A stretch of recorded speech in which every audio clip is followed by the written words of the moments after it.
নামাজ না পড়লে যে দোষটি ক্ষতি হয়, এক, আল্লাহর হুকুম অমান্য করা হয়, দুই,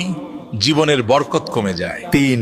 গুনাহ করার সাহস বেড়ে যায়, চার, অন্তরে অশান্তি বাসা বাঁধে, পাঁচ, দোয়া কবুল হতে বাধা সৃষ্টি হয়, ছয়, মৃত্যুর সময় কষ্ট বাড়ে, সাত, কবরের আযাব কঠিন হয়, আট, হাসরের ময়দানে প্রথম প্রশ্নেই ব্যর্থ হতে হয়, নয়, জান্নাত দূরে সরে যায়, দশ, জাহান্নামের শাস্তির পথে চলে যায়। নামাজ শুধু ফরজ নয়, এই নামাজই আমাদের রক্ষা।